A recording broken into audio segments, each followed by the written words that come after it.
Hello everybody, I'm Coral. Welcome back to my channel. I'm here today with the books that I'm hoping to read in June. I just always pile way too much on my plate. Let me tell you about it. First and foremost here, all my books are so dusty because they haven't been on shelves in a long time. I would really like to read Dune this month. I think I'm going to make this like my #1 priority. I did see that my library has a audiobook copy, so what I'm thinking I'll do is listen to the audiobook and also read when I can, and hopefully get this sucker done a little bit faster. It is almost a 700-page book, but look at this motherfucking edition. Zach got me this for Christmas last year. Holy shit, it's beautiful. I can't wait to read Dune. This is like a space opera. It says, I haven't even read the synopsis of this. It says, set on the desert planet Arrakis, Dune is the story of the boy Paul, heir to a noble family tasked with ruling an inhospitable world where the only thing of value is the spice melange, a drug.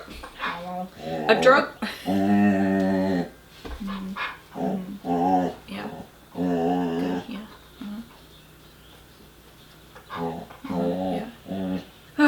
A drug capable of extending life and enhancing consciousness. Coveted across the known universe, oh my gosh, I wish I knew how to say this word. Melange is a prize worth killing for.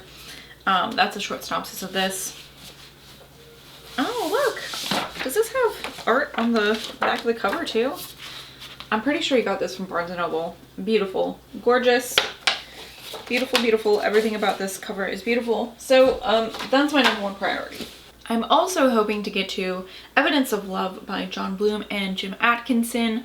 This is a really crazy story about two women who go to the same church, and there is sort of an affair between one of them and the other's husband, and one of them turns up dead. It is a very spicy story, and I heard that this is getting adapted somehow, kind of like they did with the Ted Bundy thing with, what's his name? Oh my god, I know his name any other day except for right now. Zach, cutie boy, used to be High School Musical boy. You know who I mean, the Ted Bundy one. Anyways, I heard that Elizabeth Olsen was going to be in the adaptation of this, so I figured I'm going to read the book. I will think it's an interesting true crime story, so the book's probably going to be good, I'm guessing. Next, I'm hoping to get to The Godsend by Bernard Taylor. This is a story about a creepy child. It's a family. They already have some kids, but they are really hoping for a daughter, and then somebody abandons, wouldn't you know it, an infant baby girl on their doorstep, and so they raise her as her own, but she is not normal. I also have Brian Keene's new novella With Teeth, which is such a great MFing cover. It says, for a group of middle-aged friends, the trip into the forest was supposed to be simple. All they had to do was find a place to set up their criminal enterprise, and all of their financial problems would be solved. But now, night is falling, and with the darkness comes something else. Something fast, something ferocious. I almost said furious. Something ferocious, something with teeth. From best-selling, award-winning horror writer Brian Keene comes a vicious new novella, With Teeth. This was published by Death's Head Press. Yeah, so you know what? I don't want to know more than that. That's all I want to know going into this. So don't tell me. Don't tell me. Don't utter a single word. Next on my list is Blood of Elves by Andrzej Sapkowski, and this is of course the novel that the best-selling video game series and Netflix series is based off of. Zach read this first one, and so I don't know, the other day he's just like, what was that book I read? And I was like, what? He's like, what was that book I read? The one that there's a video game of. And I was like, oh, The Witcher? And he's like, yeah. And I was like, Yeah. And he was like, I'll read the second one if you read the first one. And so he like made this deal with me, like I would have never read this book, but I'm going to, and now he's going to have to read the second one. This is about a dude who is an assassin. They call him the Witcher, and he is awaiting the birth of like a prophesized child, and the land that he lives in is like about to go to war and stuff like that. It's a fantasy, grim dark fantasy, I'm guessing. Yeah, that's all I know about it. That's all I know about the book. Next on my list is The Last House on Needless Street by Catriona Ward.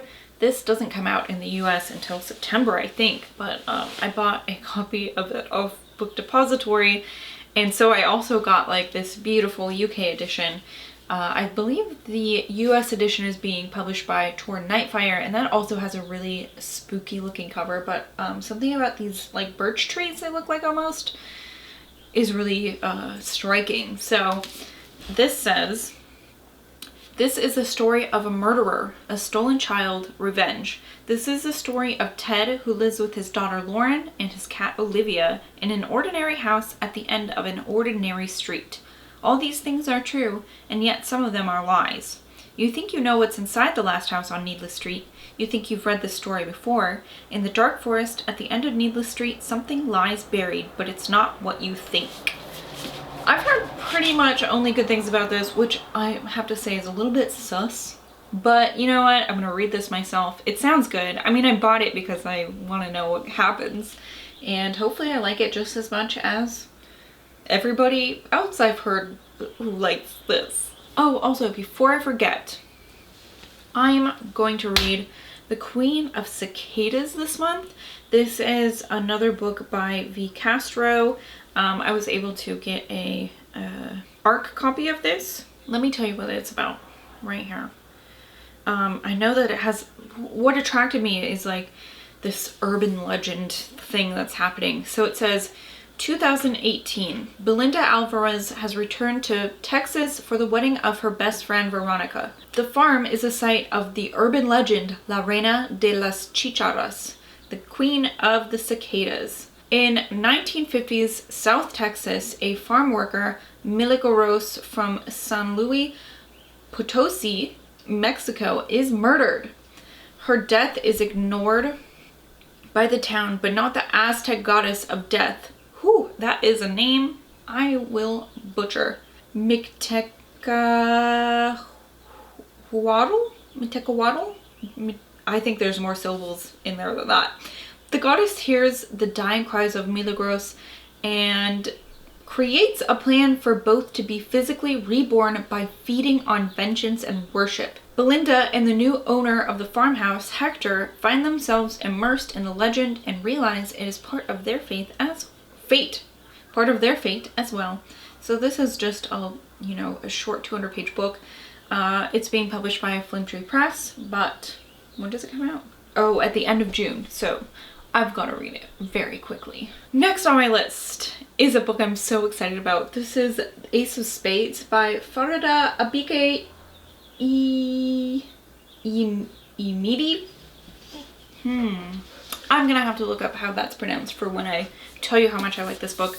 I got a free copy of this. I want a free copy of this, so I'd love to read it. It's like, it's not even an ARC copy. It is a fully fleshed out book, and I'm so excited about this. So this takes place at like a private school, and suddenly someone called Aces is threatening to reveal random student secrets, and the synopsis says that like eventually these pranks, this blackmail like turns deadly. It seems like it's gonna be so much fun. I don't know if it has anything to do with gambling, but it seems like maybe it does. It kind of reminds me of, or I'm hoping that it maybe has some vibes like the anime Kakaguroi, which I really loved. I've watched it like 3 times. Anyways, that's Coral's Anime Corner. I'm hoping Ace of Spades is really good. I love this cover. I love this cover so much. I love the spine of it so much. I'm just really excited to read this. When does it come out? I'm not sure if it's out yet. This comes out June 10th, so I'll be reading it just about when it is released. So I think I'm gonna do a full review on this, depending on how I feel about it. So I guess you'll know if I like it, or if I have a strong opinion of it if I do a review. Next up is No Exit by Taylor Adams. This is my 5-star prediction. And this one might be the most polarizing read on that list. This is something about a young woman at a highway rest stop, and then there's like some fucking shit going on, like a kidnapping, she thinks, but she doesn't really know what to do about it.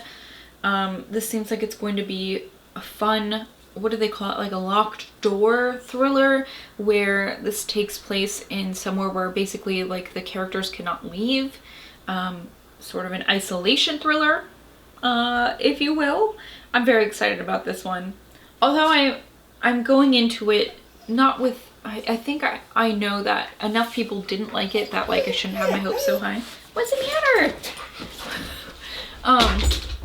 So that's that. I have to go chase after my dog. Let me know if you've read any of these and what you thought. Spoiler free, of course. I hate spoilers so much. It is the bane of my existence. I can't read anything if it's been spoiled. Anyway, thank you so much for watching, you guys. I will see you later. Goodbye.